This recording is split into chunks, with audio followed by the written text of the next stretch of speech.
You can look at everything joyfully, or you can look at everything with great sense of misery. Your joy and misery comes from within you. Gu means darkness, Ru means dispeller. One who dispels your darkness is a guru. You seek a guru because you want your seeking to be more effective, not because you're seeking an answer. Stress, tension, anxiety, depression, madness, all kinds of things. What it means is, your intelligence has turned against you, that's all. Why your intelligence has turned against you? There's no stable enough base. So the entire yogic system is about this, that you create a stable base so that your intelligence works for you. The word yoga means union. What you think as myself is just a psychological boundary that you have set up. If you experience everything around you as myself, this is yoga. When somebody experiences the whole universe as a part of himself, then we say he is a yogi.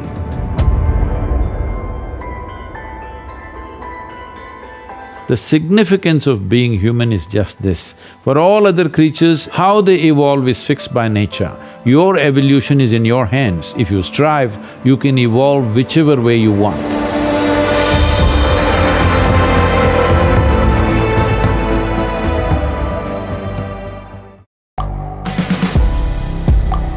The world is changing. Inspiration is everywhere. It has never been so easy to connect, share, and bring people together. We're learning from others and finding the best in ourselves. Challenging our beliefs. Sharing our vulnerability. Overcoming our fears. Transforming ourselves so we can transform the world. How far can we go? This is London Real. I am Brian Rose. My guest today is…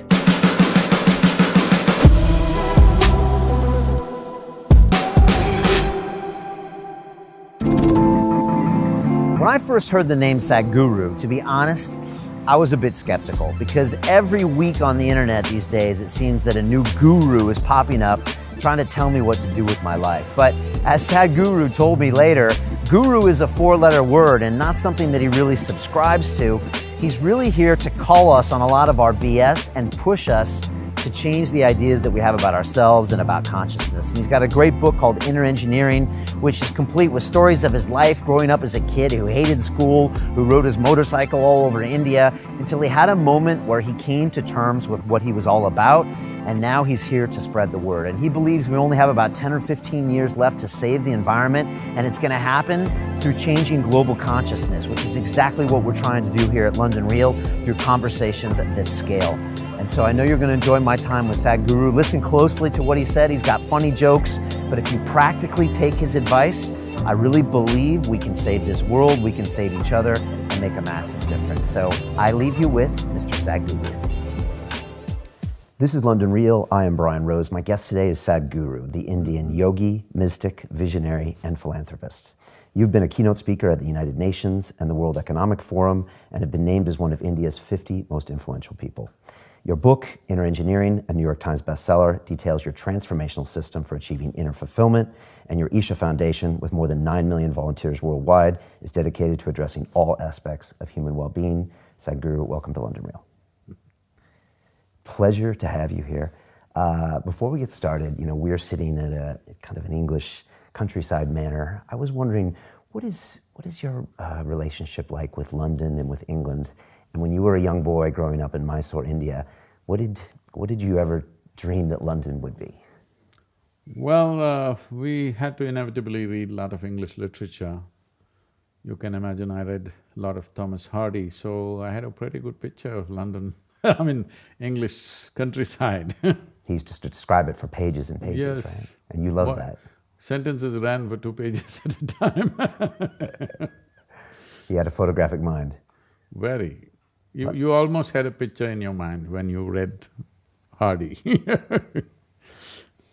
And you used to do the same when you used to travel through the countryside. of Yes, maybe I was drawn to Hardy because of that.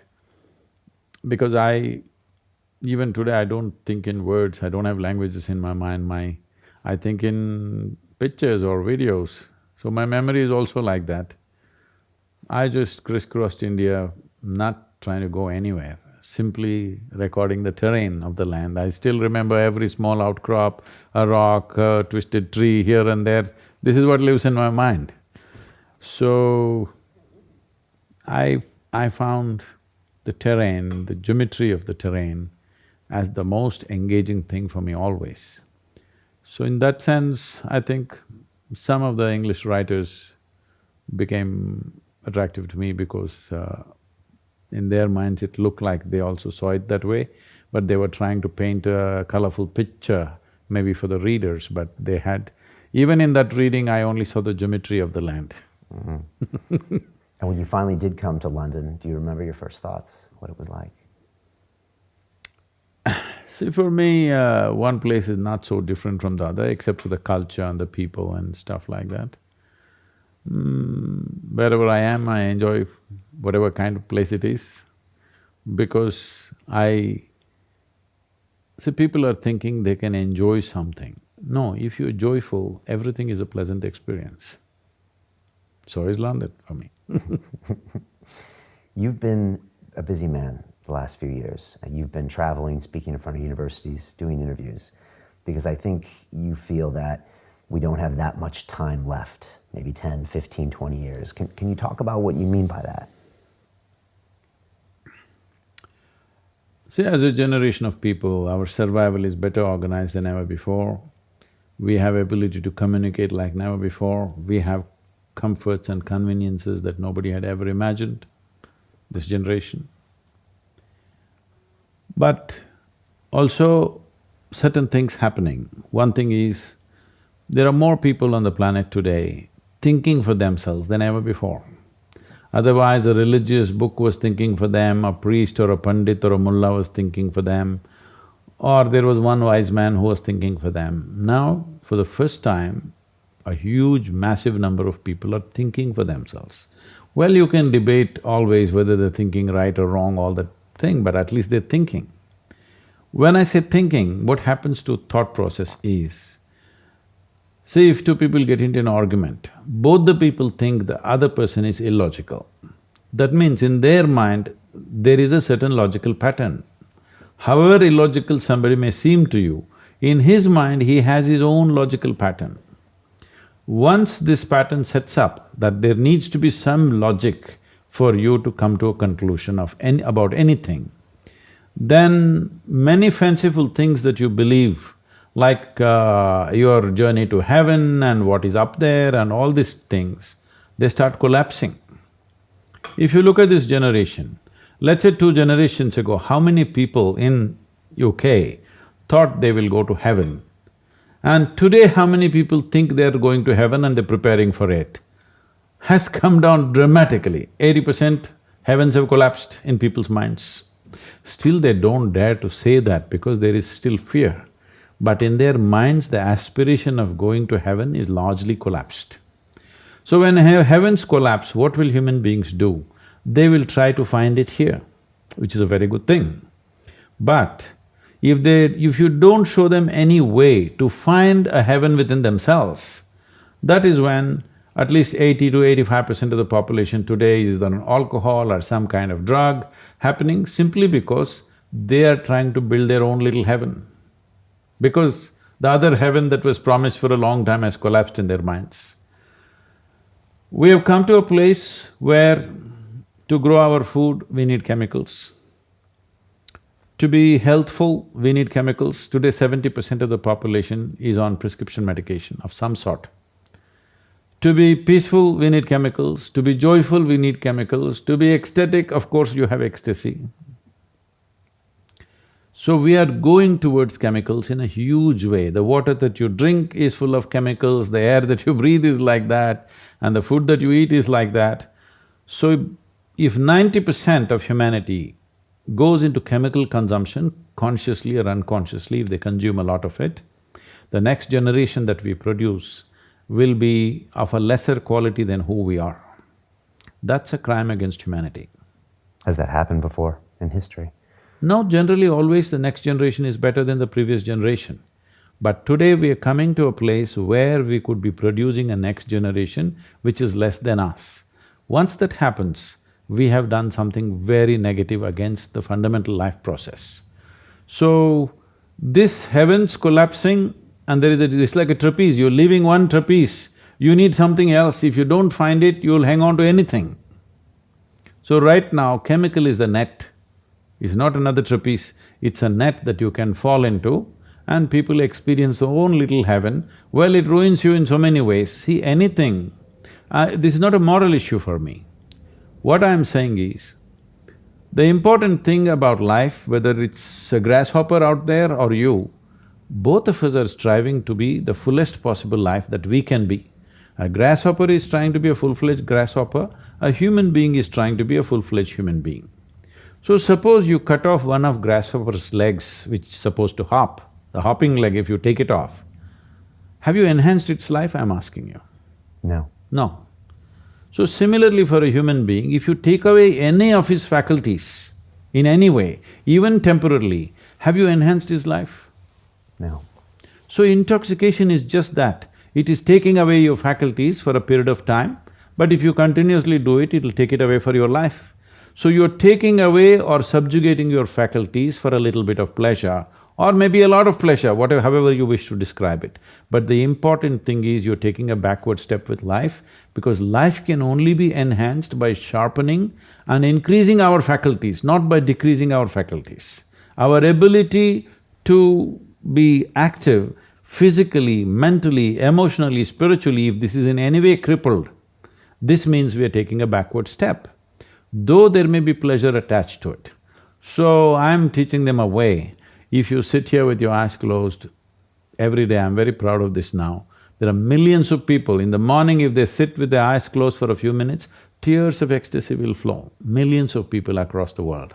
That you've taught? Yes, this is what needs to happen, because you need to understand the greatest chemical factory, the most sophisticated chemical factory is right here.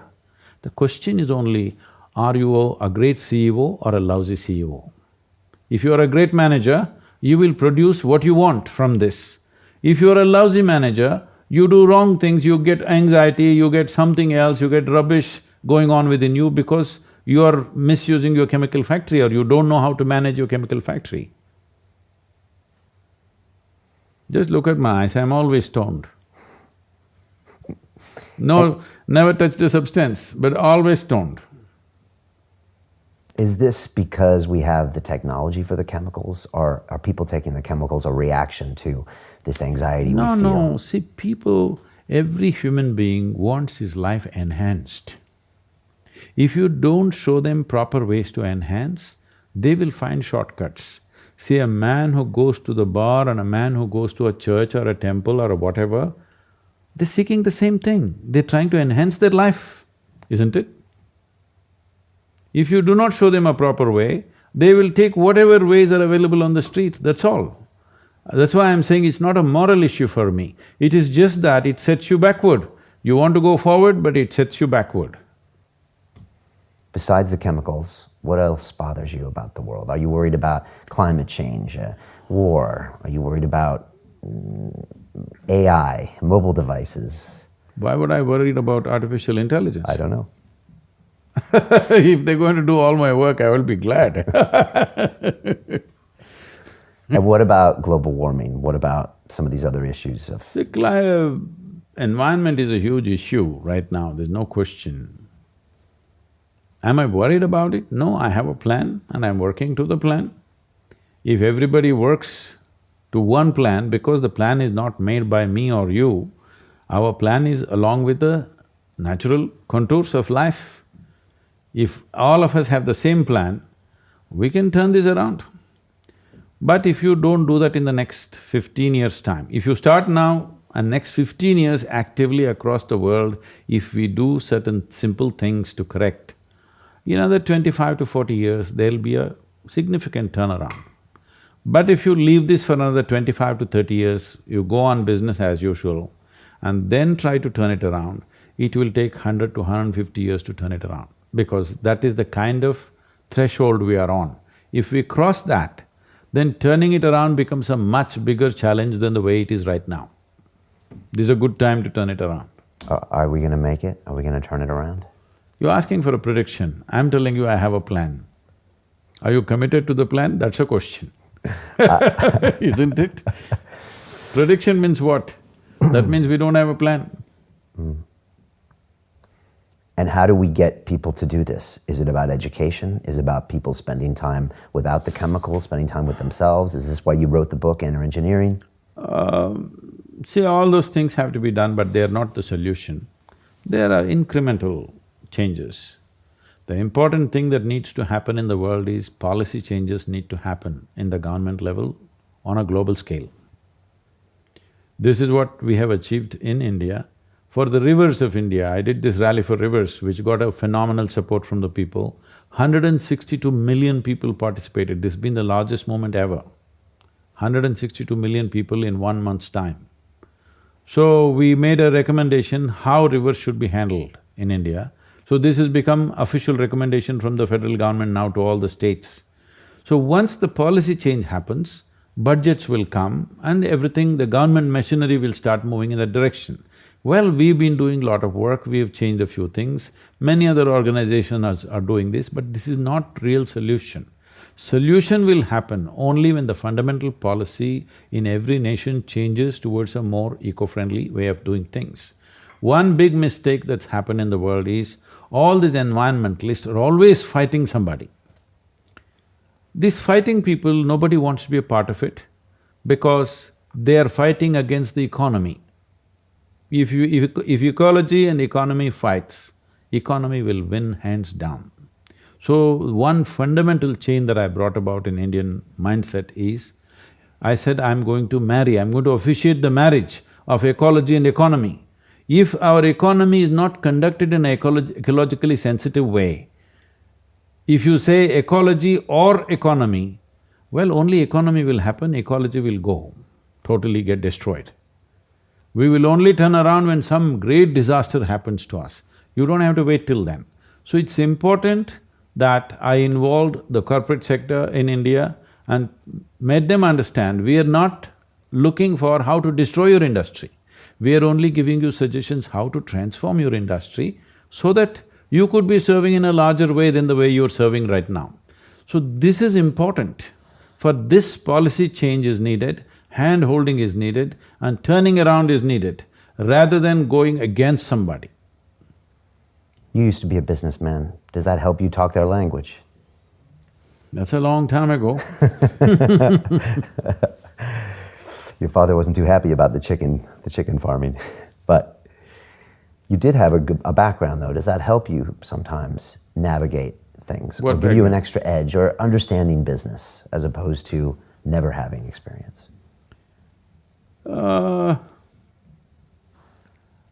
See, this question comes from the presumption that everything has to come from your experience. That means you're going to be very small. In this world, how many things can you personally experience? Very small. Even if it's wide-ranging experience, still it's very small. So essentially, this whole attitude and questioning and this kind of thing has happened to the world in a big way because our education is confusing people to make them believe that memory is intelligence. Memory is not intelligence. Memory is useful as data, but intelligence is a different dimension. We have gobbled this up, that we have made children believe from a very early age, if you remember something, you're smart. No. A tape recorder can remember everything. This camera can remember everything. This doesn't mean it's intelligent. So, one major aspect of my work is to separate these two. Within your experience, your memory and your intelligence are two different things. If you have an intelligence which is unsullied by memory, you will see everything just the way it is. But if you look at everything through the filters of your memory, everything is prejudiced. We see a lot of fighting happening these days, us versus them, Democrats versus Republicans. I think the New York Times did a survey the other day and they found out that someone would rather be against someone than for someone, even if they supported. Because then we're looking for the enemy. No, see, this is a culture that's evolved. In many places this is happening. Because the elections are coming, I'm tweeting to encouraging people to vote. In India or in America? In India. I'm saying in India. So as a process of that, I say democracy is about all of us getting together and creating a wonderful nation. This is not about pointing fingers at each other. Oh, there's a whole barrage of comments saying, what does he know about democracy? Democracy is about criticizing the government, democracy is about pointing fingers, democracy is about pointing out the mistakes. So, some very left-leaning media came to me and asked me this question. I said, do one thing, you're married, right? You go home today, from morning to evening, you'll be all right. In the evening, just for 2 hours, criticize your wife for all the small things about which she is not okay. If you pay enough attention, she is not okay in many things, as every human being is. You criticize her, 22 hours you appreciate her, you enjoy her, but 2 hours you criticize her every day, believe me, in 30 days your marriage will be over. Is that so or no? I said, yes. Then why do you think you have to do this to the government? Once people elect, next 5 years you support them. In every possible way you bolster them. They're doing something wrong, of course. But the day they get elected, if you start criticizing, what are they supposed to do? At least wait for them to make some mistakes. So about being Republican, Democrat, this American culture is unfortunately spreading to other countries also. See, when I first came to United States, it's always amazed me. How are you Republican or Democrat by birth? This is feudalism, this is not democracy. Democracy means whatever happened in the last 4 years, you look at it, what they have done is good for you, good for the nation in which you live or not, and then make up your mind who should rule for the next 4 years or 5 years or whatever the term is. Now, no, by birth you have decided, because my father was a Democrat, my grandfather was a Republican, accordingly I have decided. This is feudalism, where is democracy? This is like another religion. You destroyed democracy. Democracy has something called a secret ballot. That means who you vote, even your family need not know whom you voted, all right? But now you already declared from birth, I'm going to vote only for this party, no matter what they do. This is just a feudalism. I think the 1900s, the feuds of Middle America have gotten to the whole of America now. America needs to rethink. If they want democracy, I'm suggesting this in India, none of the political parties will like it. I said, one thing is, political parties should not have membership.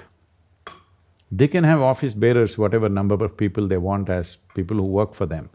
But there should be no national membership where millions of people are enrolled as members, because then it's already decided who they're going to vote for.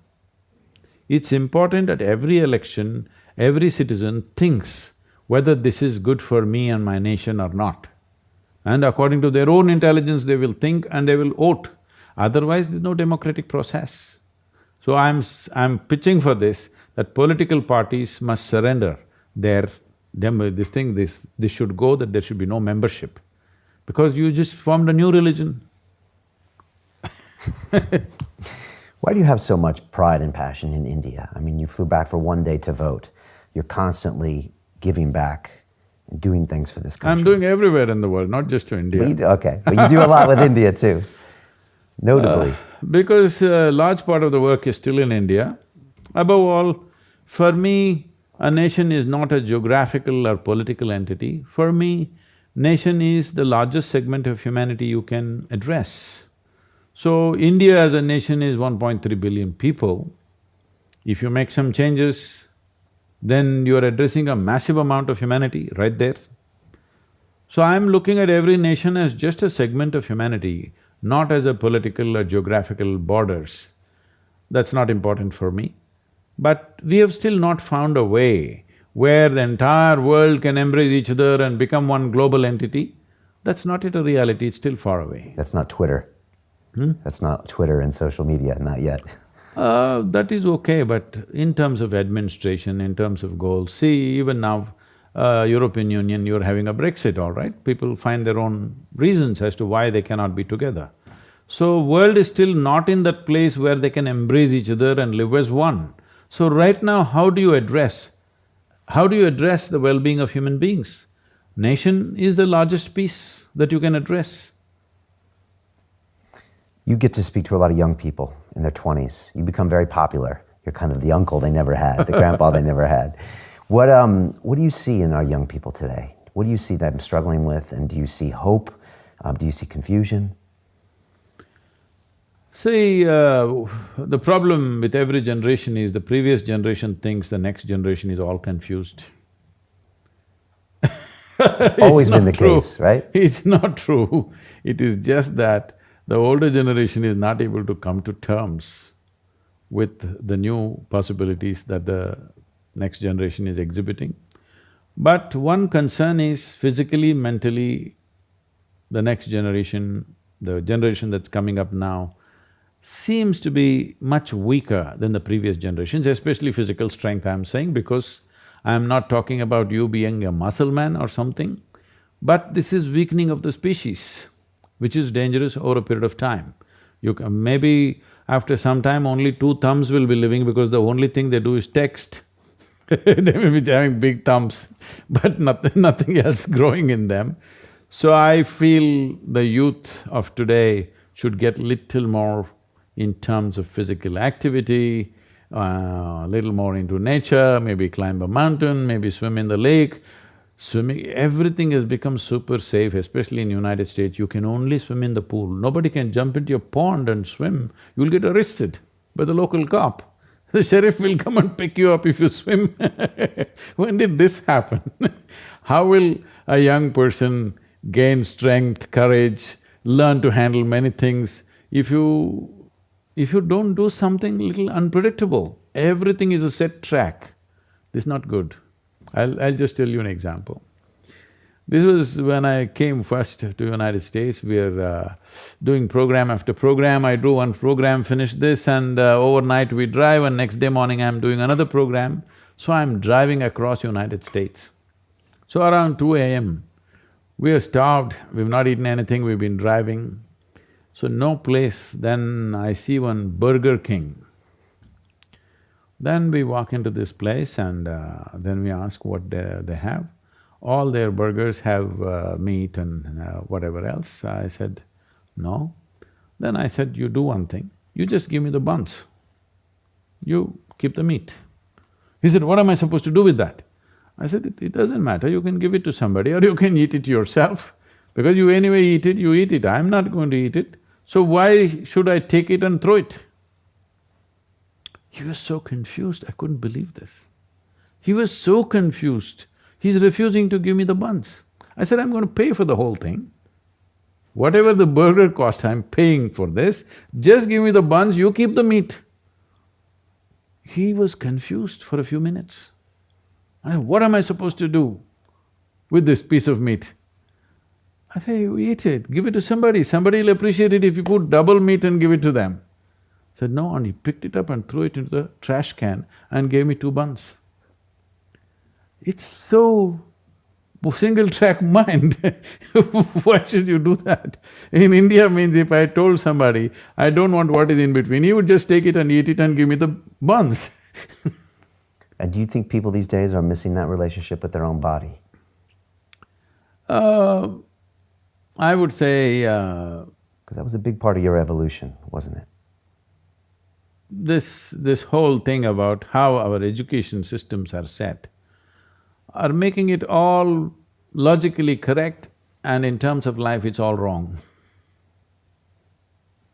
The movement, the physical movement? No, the way you use your intelligence. Okay. Can you speak on the physical movement? Because when you were a young boy, you started a yoga practice, and I'd love for you to define what yoga is, because there's the Western version and maybe your version. Maybe we start there. What is yoga? Well, today, from where you come, yoga means you must look like a leftover noodle, twisted out. The word yoga means union. Union means whether you are aware of it or you're not aware of it, right now you're happening here as a part of everything else. What the trees exhale, you're inhaling, what you exhale, the trees are inhaling. Not just on the level of respiration, on all levels this is happening. If you live for 75 years, they're saying, you could be eating somewhere between 12 to 14 tons of food. That means right now you must be at least 600 to 700 tons of food, are you? Apparently. No, I'm saying, are you carrying that much? Not that much now. So this is because even what you call as your body is not the same body every day, it is changing. The very content is changing every day. So, what you think as myself is just a psychological boundary that you have set up. So yoga means consciously obliterating the boundaries of your individuality. So if you sit here, if you experience everything around you as myself, this is yoga. If you experience all this as myself, do you need morality? Be good to people, don't harm them, don't do this, don't do that, would it be necessary? No. Did anybody teach you out of these 5 fingers, this is a small finger, don't cut it off? Is there a morality needed like that? Anything that you feel is a part of yourself, with that you don't need any values, ethics, morals, nothing, because it's a part of you. This is what yoga means, you experience everything as a part of you. When somebody experiences the whole universe as a part of himself, then we say he is a yogi. But today, in California where you come from, if you wear a Lulu pant, you are a yogi. Lululemon. So they've confused the physical practice with the spiritual, transcendental idea. See, the physical is important because after all you're cased in this physicality, you're not free from this. So one important aspect of why there is a physical dimension to yoga is, it is the science of aligning your geometry, your individual geometry with the cosmic geometry. When geometry is congruent with something larger, it becomes like that, it functions like that, it makes you experience yourself like that. So in that sense, you're trying to reorganize your geometry so that it's congruent to the larger or cosmic geometry. But just doing yoga as an exercise, you can better swim or play tennis or something, believe me. Because yoga is not an exercise like that, it's a very subtle practice. If you're doing it as an exercise, you may feel stretched and flexible, whatever, but that's not the purpose. The purpose is to realign your geometry. And when you were a young boy, you were jumping down a very deep well, and you saw an older man do the same thing. Only 70 feet. 70 feet, I'm still trying to imagine that, jumping to a dark hole, hoping there's water on the bottom. There is water, you can see it, not a hope. Okay, and then you have to climb back up. But you saw a 70-year-old man do it, and he ended up teaching you yoga. And by using that physical practice, you started to become aligned, and you didn't realize it was happening. Many things happened to me which, when I was as a child, as a young boy, waking me up in the morning was a project. It would take 2 hours for my sisters or my mother to drag me out of the bed, make me sit up, I'll fall asleep. Make me stand up, I'll sit down and fall asleep right there. My mother will put toothpaste in the brush and give it to me, I'll stick it in my mouth and fall asleep. They'll push me, they'll splash cold water in my face and push me into the bathroom to have a shower, I'll fall asleep right there. Once I started doing simple physical yoga, within a month or two, it doesn't matter where I am till today, morning 3:30 to 3:40, within those 10 minutes I always come awake. It's my choice whether to get up and do something, or if I wish to rest some more, I could rest some more. But it just comes awake because it just got aligned. There is something happening in nature between 3:30 to 3:40. It's called Brahma Muhurtam in yoga, it's a very significant part of the time. So when that happens, your body just comes awake. It happens to everybody, but they don't notice it. So like this, many changes happened simply because Simple yoga. So that's why I'm constantly reminding people, it doesn't matter for what reason you do the right things. Even for wrong reasons, if you do the right things will happen to you. In your book, you talk about how everyone is out there searching for happiness and joy, and yet it's inside them the whole time. Everything is inside them if they look. See, all human experience comes from within, isn't it? I don't know what kind of geniuses thought these things. I know in America there must be 1,000,000 books telling you how to, milk happiness from something else or somebody else but all human experience is generated from within. What comes from within you must be the way you want it, isn't it? Isn't that simple enough, I'm asking? Yes. What comes from around you may not be the way you want it, but what comes from within you must be the way you want it. If whatever happens within you the way you want it, will you be blissed out or miserable? Should be happy. Blissed out. Blissed out. Now, it's simple, that doesn't mean it's easy. Well, it's not difficult either. If you… see, most people understand complexity as intelligence. If they make themselves difficult, they are supposed to be intelligent. Making a simple thing difficult is not intelligence. Making a very complex thing simple is intelligence, isn't it? So wrong sense of intelligence, idea of intelligence has entered people's minds. They think if they make a problem out of every solution, they're intelligent. No, no. If you find solutions for every problem, that is intelligence. That's my understanding. And how do people start on this path? Because a lot of this makes sense to people, but in the world they live in, they don't know where to start. Even yesterday I was at this How to Academy talk. The last question was, all this is fine, Sadhguru, can you give us one mantra that we can take home and that'll work for us? So I asked a simple question. See, to learn ABC, to learn to read and write a simple language like English, I'm saying simple language, just 26 alphabets. Tamil language has 212 alphabets, very complex. To learn a simple language, you take 12 years of schooling. To read, write, understand, this all you're doing in the school.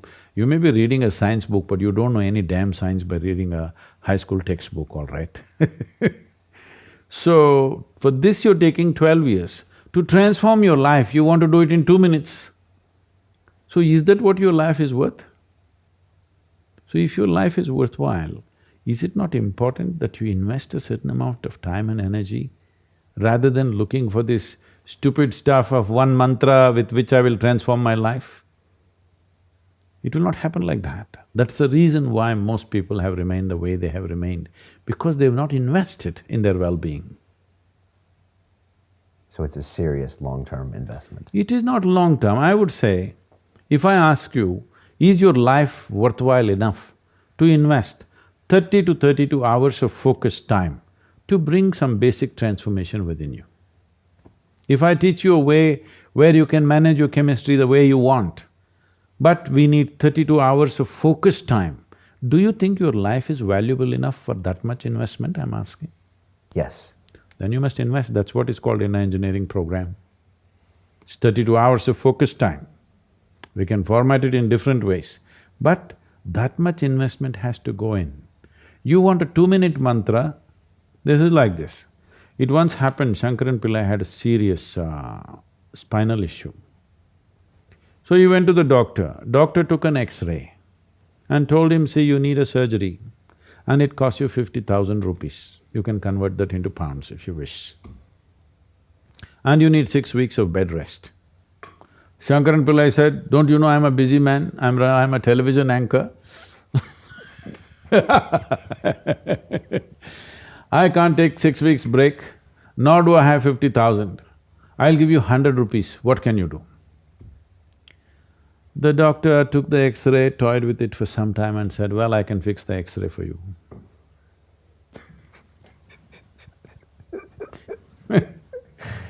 Tell me about your jokes. You have a lot of good jokes, Sadhguru, and you have some bad jokes as well. Yeah. Because when they don't get a good joke, you have to tell a bad joke. Sometimes you tell jokes like my grandpa would tell, or you just want to leave the room, they're so bad.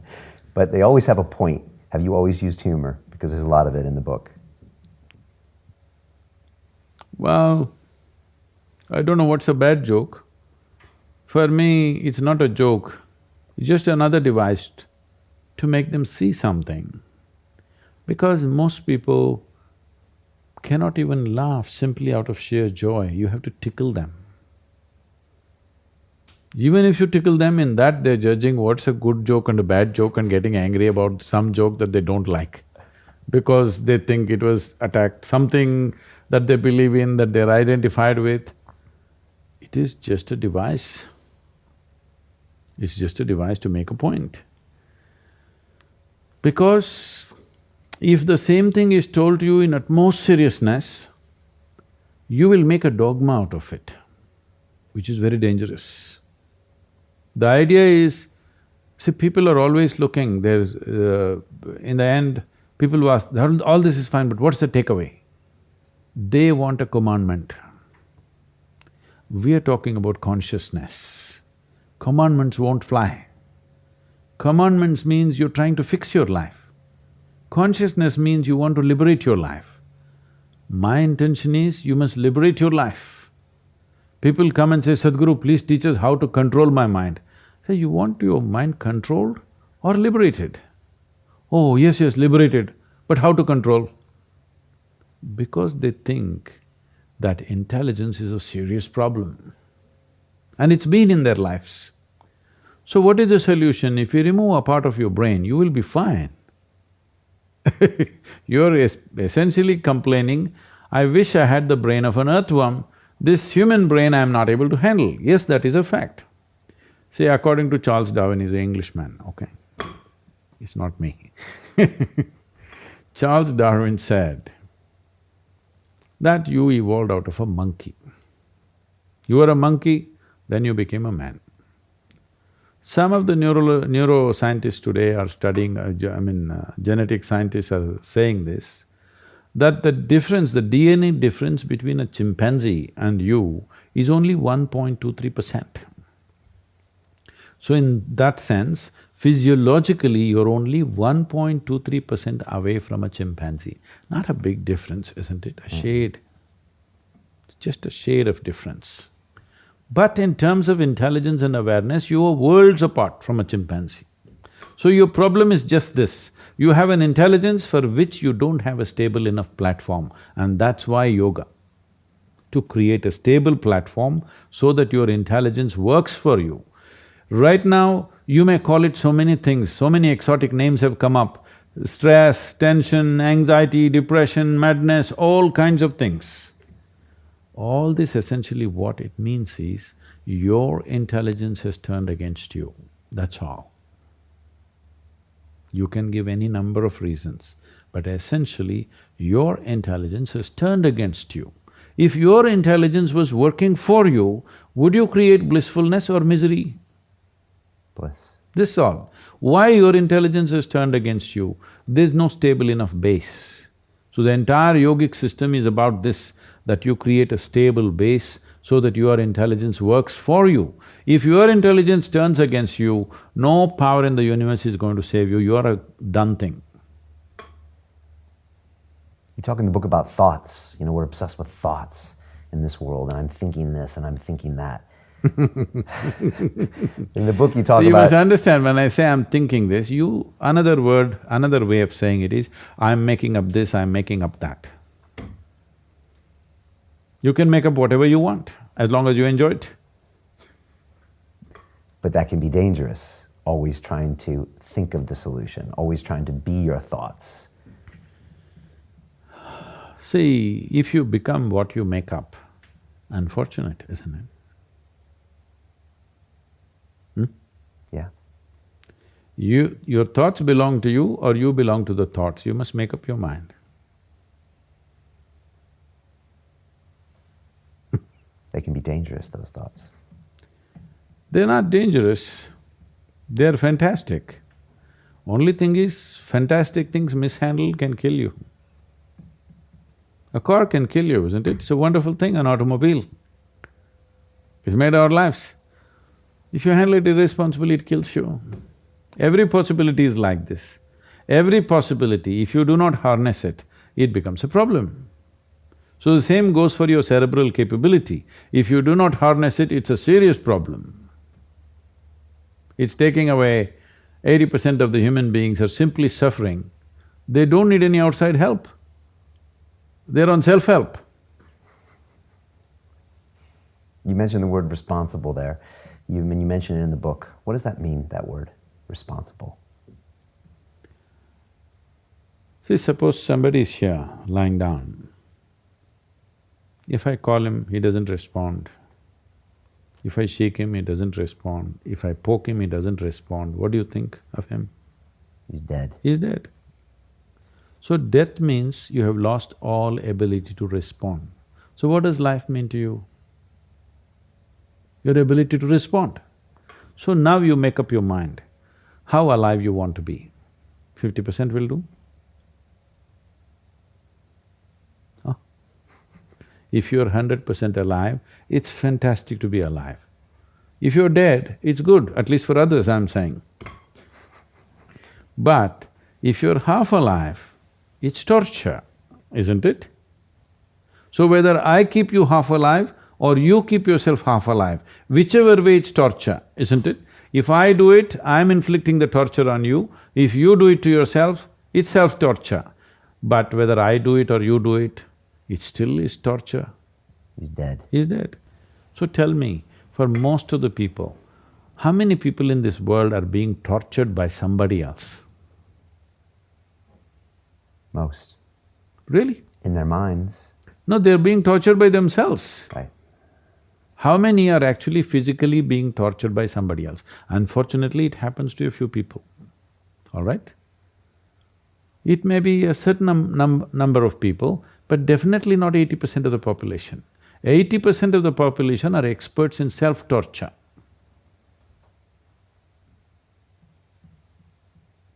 It's like, if I ask you a simple question, would you want your intellect to be sharp or blunt? You must choose, I'm going to bless you right now. Sharp or blunt? For me? Yeah. I'll take sharp, thank you. Sharp. So if I give you a sharp knife, if you hold it on the wrong side, wrong end of the knife, if you hold it, the harder you hold it, the more it hurts, isn't it? That's all. You're suffering your own intelligence, you're suffering your own possibilities. So what is the solution? Soak your brain in alcohol every day in the evening. It looks like it's a solution for the evening. Tomorrow morning, of course, it's a bit soaked and swollen and it hurts.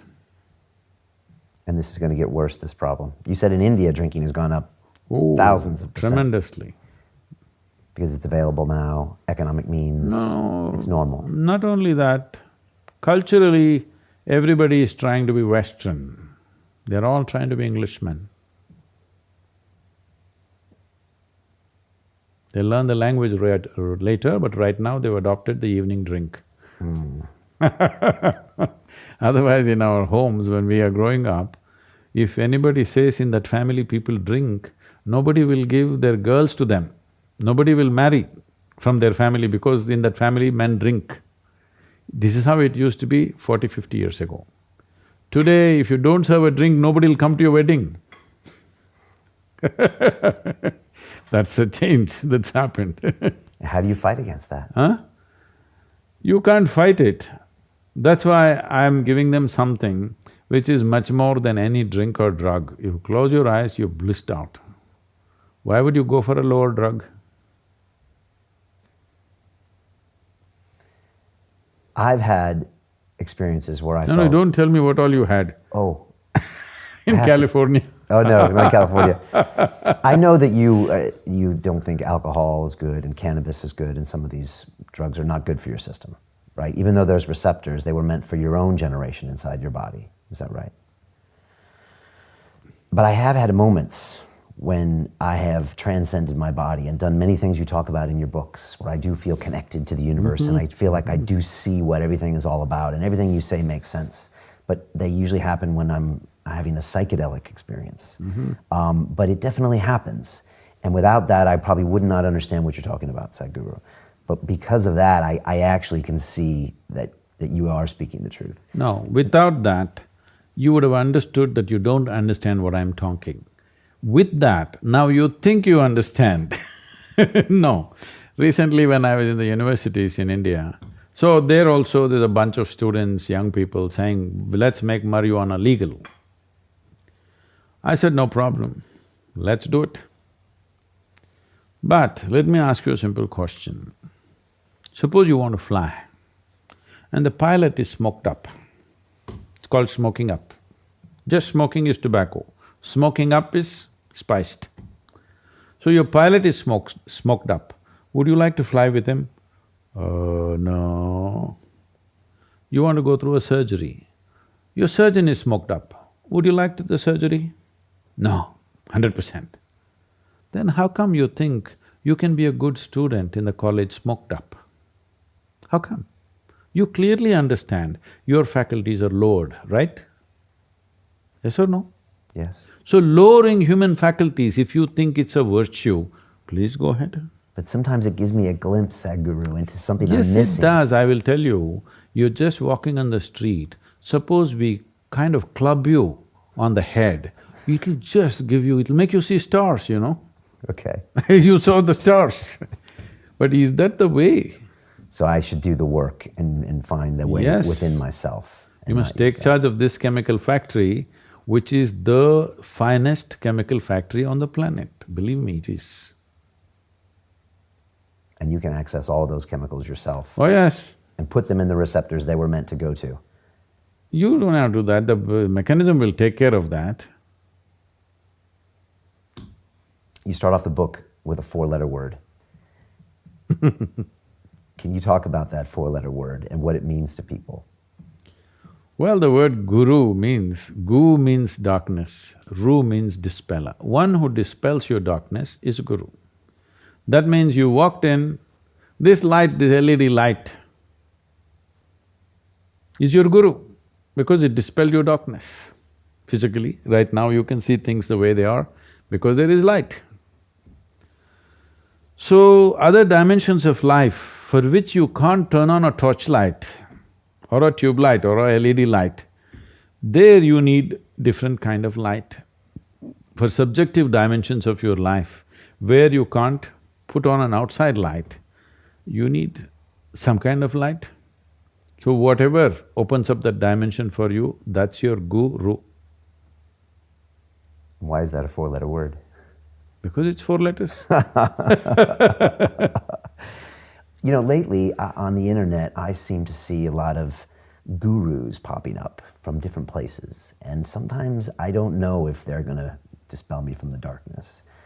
Is this a phenomenon of social media where these… I called it a four-letter word because of the many ugly ways in which it is being used today. Okay. Incorrectly. So, I wouldn't say incorrect, I would say ugly. Okay.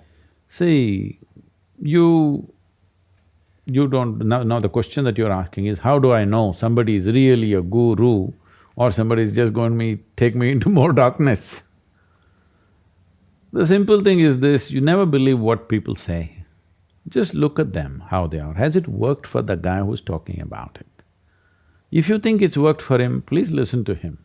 If you think it's not worked for him, don't worry, even if he's talking about the biggest things, there's no point because it's not worked for that guy. What's the point? That's simple. It is. In India, there's a long history and tradition of gurus. Yes, we have seen some absolutely fantastic gurus out there in the tradition, not one or two, many, thousands. But because we have been under serious invasions for over 1,000 years, we've been an occupied nation for 1,000 years, where systematically people try to destroy the spiritual culture and ethos of that nation. Because India as a nation, if you look at it culturally, see, the mechanics of any making of a nation is the sameness of language, sameness of religion, sameness of race, sameness of ethnicity, something like this, some sameness. See, right now, why you want Brexit? Because they're all speaking different language, they're different culture, different everything. We are English. It's a sameness, always. But India as a nation is a nation which has completely defied the definition. We have 1,300 languages and dialects in the country. Every 50 kilometers or 100 kilometers if you drive, people look different, dress different, eat different, everything different. If you walk into any home, there are five people were worshipping 5 different gods and goddesses of their own. But still there is no issue, because this was a land of seeking. Seeking was the connecting thread for us, that everybody is a seeker, not a believer. This is the fundamental nature of that culture, that you are supposed to seek. You don't believe what is written somewhere, you don't believe what some guru said, what some great… somebody who claimed to be a god said or a messenger said. You always seek. You use all of them as help to seek more profoundly. So a guru was there not to give you a commandment, but only to assist you to seek. You are seeking, but maybe your seeking is not incisive enough. So a guru gives you claws to seek little more effectively, but he never gave you a commandment. So there is really no danger from him, because he is not giving you commandments. The moment he gives you commandments, he is claiming to be God. So if you're eager to go to heaven right away, first thing is you must die, all right? You seek a guru because you want your seeking to be more effective, not because you're seeking an answer. And these old places of worship, you used to go and not be told anything. They were just spaces. Yes. Where you could Even go now within. it's like that. Most of the places in India, only now in competition with somebody, they're trying to turn them into places of worship. Otherwise, the basic rule is if you go to your temple, you're just supposed to sit there. Just sit there, that's all. Quietly sit there, imbibe the energy and go out. That's what consecrated places mean. Consecrated places means very concentrated life energy.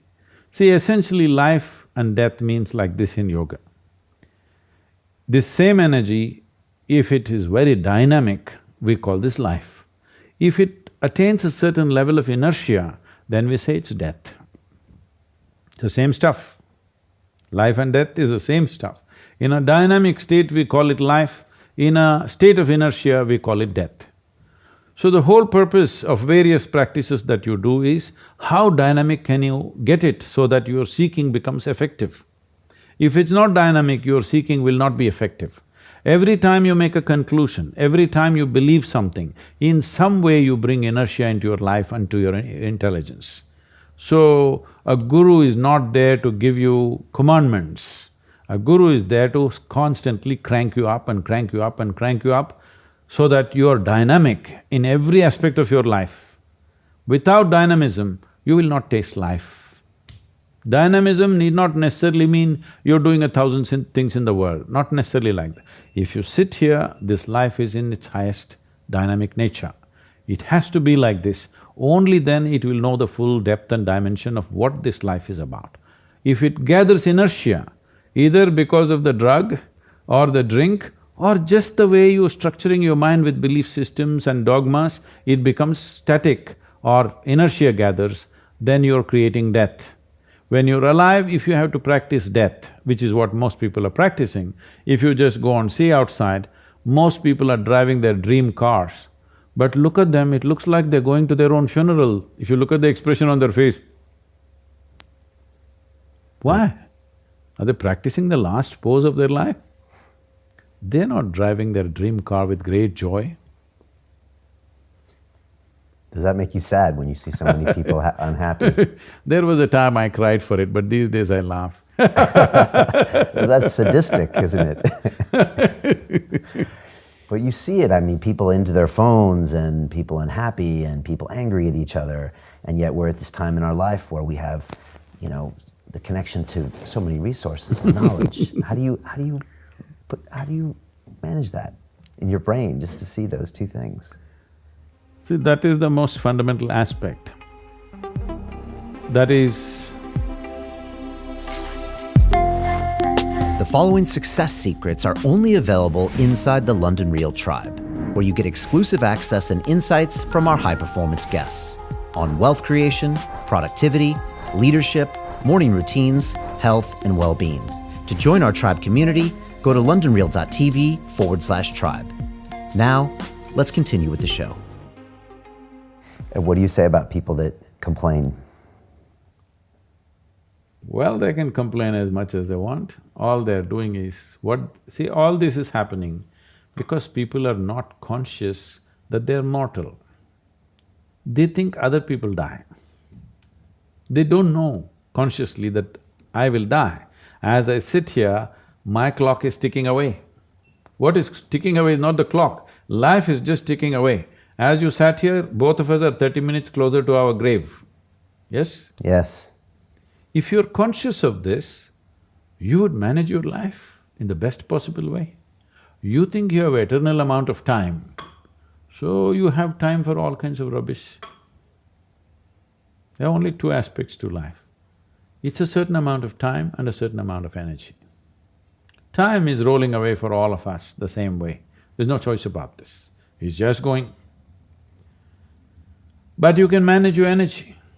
If you manage your energies in a very intense and dynamic way, what somebody does in 10 years, what somebody experiences in 10 years, you could experience in 10 days or 10 moments. In this context, you will live long. If both of us live for 100 years, in my experience of intake of life and impact of life, I have lived here for 1,000 years. Somebody else, in 100 years, they could have barely lived for a year or 10 years. Because they are they're committing suicide in installments. And your mission is to change all that? No, I'm just… I just want to live in a wonderful world, not with miserable people, so I'm trying to add some company. And is it working? Oh, of course, it's working. But I know I'm destined to be a failure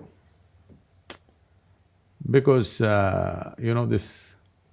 when it first happened to me, I just realized one day that if I simply sit here, don't mess with myself, every cell in my body will overflow with ecstasy. There's really nothing to do. If I don't just mess around with my mind and simply sit here, ecstasy will flow. I tried in many different ways, various kinds of situations, wherever I am, if I simply don't mess with my mind, if I simply sit here, ecstasy will overflow. Then I decided, I made a plan. There's no fool like a young fool. Because you're younger than me, I'm saying that. A little bit. So I was just 25 and I decided in next 2.5 years, I actually made a plan. 2.5 years' time, I will make the whole world ecstatic. And that day the population was 5.6 billion people. I said I could easily do this because after all there's nothing to do. If I just teach them simply to sit here, it'll happen. Well, 37 years, look at me Well, people say we have touched some 500 to 600 million people today, but that's not my idea of the world, 7.6 billion people. So I'm destined to die as a big failure. I'm trying to increase my percentages, improve my percentages, but I know I will die a failure, but a blissful failure. Because whether I succeed or I fail, whether it works, it doesn't work, does not decide the quality of my life. But you do feel that now is the time to really go harder? Now is the best time ever. Why is that? Because we are here. And also, just imagine, there is a statue of Buddha sitting here, Gautama the Buddha. When he came 2,500 years ago, if he spoke, a gentle being that he is, hardly 10 people heard. People behind will ask, what did he say, what did he say? That idiot will say something to that guy will say some other nonsense to somebody. By the time it goes to the last person, some rubbish will happen. This is the fact. And somebody will write down and misinterpret it in 1,000 different ways. Hardly we know what in ancient times they actually spoke, because everybody interpreted and reinterpreted these things according to their convenience. Say, look at the technology today. I can sit here and talk to the entire world if the necessary arrangements are made, isn't it? And it's all recorded. Tomorrow if you come back and say, Sadhguru said this, we'll just play back the tape and say, that's not what I said. Was this ever possible? So today, if we want to transform the world, human beings, if you want to raise human consciousness, there has never been a better time. This is the best time. I agree. And the technology can help us in this situation. Technology, definitely. Above all, people… heavens are collapsing, this is the time to change. I have two young boys, 2 and 3 years old. How do I raise them in this age to make sure they don't… See, we use the word raise only for cattle. Human beings you don't raise. Even for plants we say we cultivate, but only for cattle, sheep, we say we raise the flock. So this raise thing has come from a very religious backgrounds. You want to raise them, that means you want to raise them in such a way that they will not think one thing more than what you teach them. This is a way of subjugating future generations, this is a way of subjugating human intelligence. No, you should not raise your boys. They don't belong to you, you must understand this. Just a privilege that they've come through you. It's a privilege you must enjoy, create the necessary atmosphere, a healthy, loving, nice, pleasant atmosphere so that they will grow of their own accord. You raising them means you screwing them up. That's what raising them means. Please don't do it. Next generation should not be like you. It should be in a way that you cannot imagine this is even possible, isn't it? Yes. Your own daughter, you didn't have anyone teach her math or letters or languages, you just let her grow. Yes. Tell me about your live events. I've seen some of these big shows, amazing shows, some of these things you do in India. Well, why do those and what do those bring? What do those feel like when you're there? It's not a show, first of all, because what happens in these events, if there are 100,000 people in an event, you will see at least 80% of them will be shedding tears of ecstasy and love. So it's not really a show.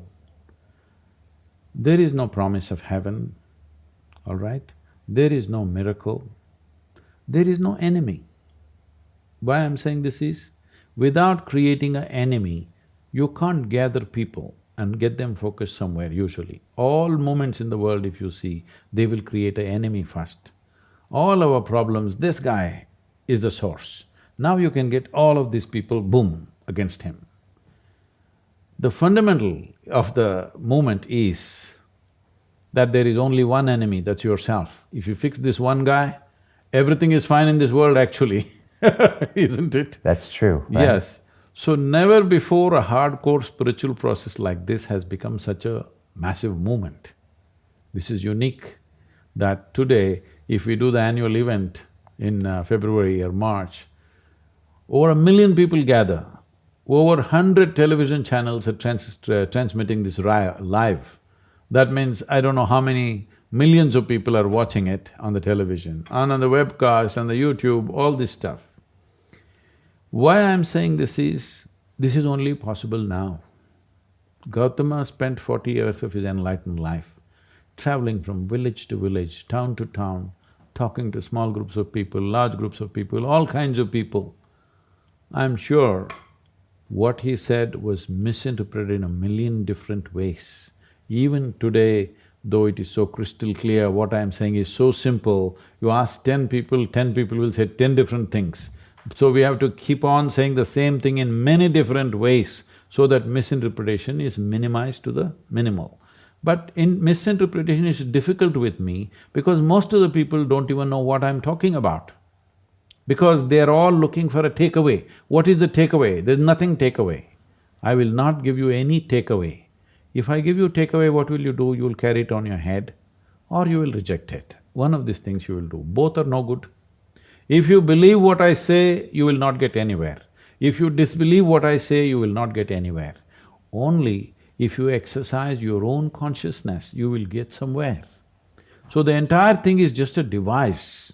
It is just a method to get you into a certain state of seeking, certain state of evolution within yourself. It is about active evolution of yourself. Over 15,000 years ago, when Adi Yogi spoke about this, when they asked, what is the nature of life, how do we do this? He said, the significance of being human is just this. For all other creatures, evolution, how they evolve is fixed by nature. For the human being, your evolution is in your hands. If you strive, you can evolve whichever way you want. This is the basis of yoga. Tell me about you and your day. What do you do every single day? This is my day. Every This is day your it's day. like this with somebody.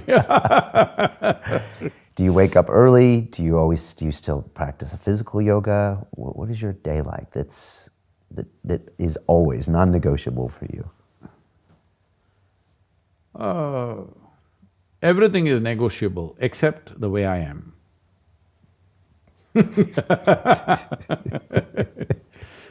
Because if I sleep on the same pillow for 2 nights, it's a luxury. In entire 2018, I slept at home for 32 days. So, what is the routine? People are always asking. First thing is, when I wake up, where am I today?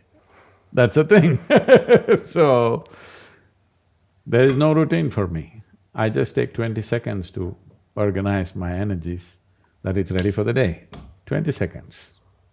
And is that the plan for the rest of your life? What do you mean? Are you going to keep doing this, traveling, speaking, working? No, at different stages of my life I've done different things. Right now, we're in this mode. This will change after some time. This kind of traveling will not be necessary after a few years, maybe in a couple of years probably. Technology is there, real TV is there, so you guys will deliver, I don't have to travel. When will you know that your work is making a difference? How can you tell? Oh, it is always making a difference. You must see how people come the first day, how they leave. They look like flowers have blossomed within themselves. So, there is no this thing that I need some kind of outside measure. Because it has transformed me, I know this method will transform any human being. Any human being, whatever kind they are, wherever they are, it still will transform you because as a species, the fundamental mechanism is still the same. Only thing is to get them willing, we have to do a lot of talking. If I was to ask your team here, what is Sadhguru's superpower? How has he managed to do all the things you do? To travel, to do the events, to speak to people. What is it about you? What is the thing that allows you to do all this?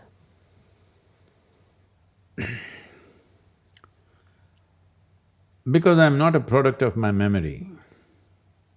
I have a huge memory of lifetimes, but I'm not a product of that. That's the important thing. Most people have misunderstood their memory as intelligence. Today we are moving into an era where artificial intelligence is coming.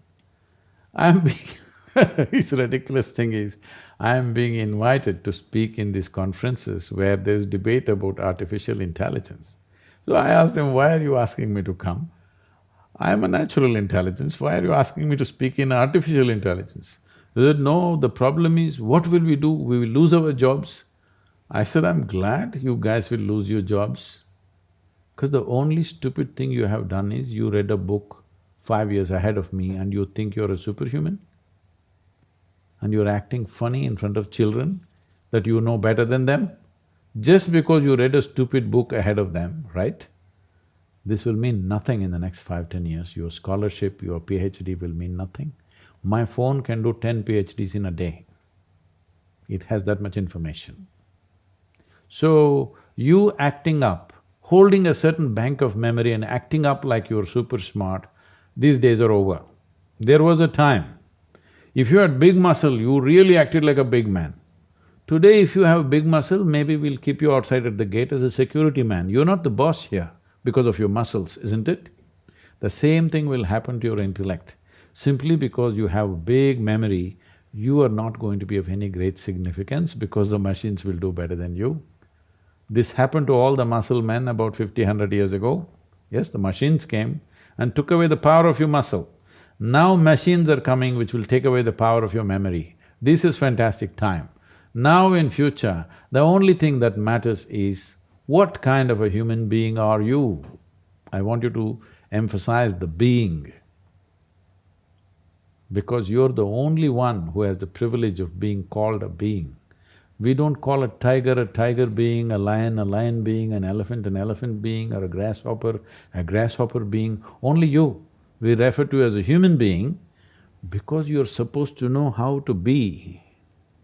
How far away from truth is that? So once artificial intelligence comes and it takes over all the power of holding memory and thinking you're great, your scholarship, your PhD, your priesthood, everything will go away. You read a handful of books and thought you're a great scholar. Somebody read just one book and they thought they're representatives of God. All this will go. It's good times coming. Part of your plan, AI. Yes, it's a wonderful plan.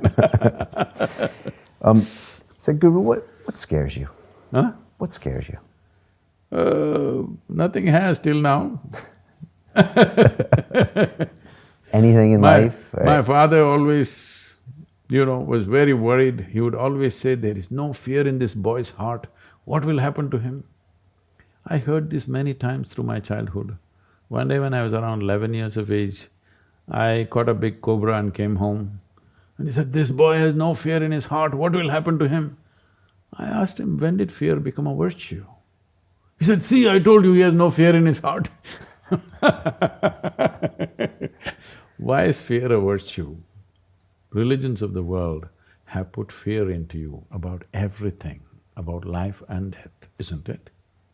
And they've also told you if you die, you will go to God. So then why fear? But you also God-fearing. Fear is the basis. You must be God-fearing, life-fearing, death-fearing, everything-fearing. If you fear the God, of course you must fear the devil also, right? So fear is the key till now. This is important to understand. What is happening is just this. People are suffering. What are they suffering? They think they're suffering their life. No. People are suffering something that happened 10 years ago, something that happened 10 days ago, something that happened day before yesterday, they're still suffering. Or they're able to suffer what may happen day after tomorrow already. They're not suffering life, they're just suffering their memory and their imagination. Two greatest faculties that human beings have is this, a fantastic sense of memory, a vivid sense of memory, and an absolutely wonderful sense of imagination. This only human being has. These are our two basic faculties. These two things you started suffering. So what you're saying is, evolution has made a mistake with you, please make me an earthworm once again, so that you can just at least become eco-friendly. All the best. What happens when you die? What happens? What happens to your spirit?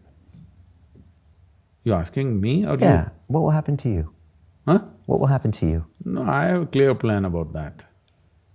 Clear plan? Yes. You're not gonna share it with me? It won't make any sense to you. Anyway, it's been an 8-year project, now I'm just nearing completion. It's a book on death, the inside story. Ooh, is that what it's called? Yes. You have good names for your books. The inside story. This is a book for all those who shall die. Is that ultimately also what makes us suffer our relationship with death? No, it is only because we have not come to a fundamental acceptance of the nature of life. Death is not a separate entity. Right now, we can say you're living. We can also, if you remove the morbid ideas that you have about death, actually you're dying right now. one day it'll be complete, the process. Is it on or no? Yeah. It is on. What's wrong with this? It's good, death is good. It's on right now. One day it'll be complete. Well, we don't want it to complete tomorrow morning, we want to run through the full scale of it. But at some day you will be glad you will die, isn't it? If I want to really punish you, I don't have to give you death sentence. Suppose I give you a life sentence, you cannot die. Just imagine. I gave you a punishment that you cannot die, no matter what you do. Even if you try to commit suicide, if you behead yourself, you still cannot die. How's that punishment? I'm thinking about it right now. It's too terrible. Because why? I see suffering and I see it never ending. That's not the point. Even if you're joyful, you'd like to close the chapter at some point when you're done with it, isn't it? Did you enjoy your school? Yes. So even if you enjoyed your school very much, did you want to get out of it as quickly as possible? Very much. Same thing with life, isn't it? And yet Not because you're suffering, because always the next possibility is always beckoning you, isn't it? And there are more possibilities. Of course. Okay. And that the book is going to talk about that. Yes. What would we be surprised to learn about Sadhguru? Something you do that maybe we wouldn't expect a guru to do? Well, I can ride a motorcycle better than most young people can do. You still ride? Oh yeah. Do you have a favorite bike? Right now I've been riding a scrambler, but just now I've ridden it around, test-ridden it, but yet to really do any long rides. I have a Honda, a VF4, which is a good one. Why do you like riding? Why? Why riding? Why do you like it so much? I like sitting also. I like walking also, I like golfing also, I like everything. But few things are still allowed, other things are all gone because time, not enough time. So riding, when I'm traveling, instead of going by car, I can ride, it still allows me a little bit of riding here and there. I guess you've read Zen and the Art of Motorcycle Maintenance? Oh yeah, way back. What do you think of that book? Well, it inspired a whole generation in a certain way. Spiritual book, isn't it? I wouldn't say it's spiritual. It is… it definitely made people think a little differently. Maybe you could call it that way, as a kind of a brochure. It's a brochure for spirituality. Yeah. But a wrong brochure, because you're misunderstanding magic as spiritual process. This is the biggest problem. People always think spiritual process means something magic should happen. No, spiritual process means you got to the roots of reality. And reality itself is a great magic. Tell me, you walk into the garden, you look at the flowers blossomed all over, you think… and if you smell, it smells wonderful, you think they sprayed perfume to the roots? No, they put filth. You put filth and fantastic blossoming and fragrance comes out, is it not magic? Is your existence not magical? Yes.